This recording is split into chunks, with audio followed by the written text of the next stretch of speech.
ক্রিকেটকে ছেড়ে দীর্ঘ ৩টি বছর নিষেধাজ্ঞার খড়গ নিয়ে পথ চলতে হয়েছে তাকে। ভুলের মাসুল হিসেবে ভক্তদের গালমন্দ শুনেছেন একাধিকবার, কেঁদেছেন মনের অজান্তে। এত সব হতাশা আর কষ্টকে বুকে চেপে শেষমেশ গত বছরের ১৩ই আগস্ট নিষেধাজ্ঞার শেকল থেকে মুক্তি মিলেছিল তার।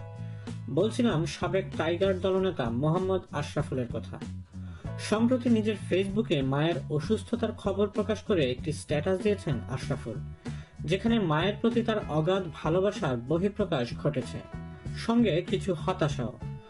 আশরাফুল লিখেছেন, বাসার বাইরে বা বাসায় সবচেয়ে বেশি দেখাশোনা করে আম্মা। বাসার বাইরে থাকলে একটু পর পর ফোন দিয়ে বলবেন, ওই তুই এটা করেছিস, সেটা করেছিস, খাবার খেয়েছিস। মাঝে মাঝে রেগে গিয়ে বলি, আম্মা তুমি কি এখনো আমাকে বাচ্চা ভাবো নাকি? আম্মা শুধু হাসেন আর বলেন, ও তুই বুঝবি না।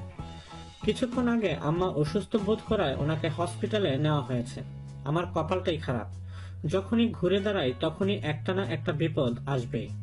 ঢাকার বাইরে থাকায় আম্মার পাশেও থাকতে পারছি না। এত অসহায় লাগছে, কি আর বলবো। আমার হায়াত নিয়ে আল্লাহ ওনাকে সুস্থ করে দিক। গত ৩ ঘন্টায় আম্মা একবারও ফোন করেনি। সুস্থ থাকলে এতক্ষণে কতবার যে ফোন করতেন। যেদিন আম্মা থাকবে না সেদিন আমার কি হবে তা ভাবতেই পারছি না। আম্মা ফোন করো, কথা দিচ্ছি একটুও বিরক্ত হব না। তোমার ফোনের অপেক্ষায় আম্মা। এর আগে ম্যাচ ফিক্সিং এর অভিযোগে ২০১৩ সালের মে মাসে আন্তর্জাতিক ক্রিকেট থেকে সাময়িক নিষিদ্ধ হন আশরাফুল। ক্রিকেট থেকে নিষিদ্ধ হয়েও ব্যাট বলকে বিদায় বলেননি তিনি। ব্যক্তিগতভাবে চালিয়ে গেছেন অনুশীলন, খেলেছেন দেশের বাইরেও। প্রসঙ্গত ২০০১ সালে আন্তর্জাতিক ক্রিকেটে পথ চলা শুরু হয় আশরাফুলের। ৬১ টেস্ট খেলে তার সংগ্রহ ২৭৩৭ রান। এর মধ্যে রয়েছে ৬টি সেঞ্চুরি ও ৮টি হাফ সেঞ্চুরি। আর ১৭৭টি ওয়ানডে ম্যাচে তার রান ৩৪৬৮।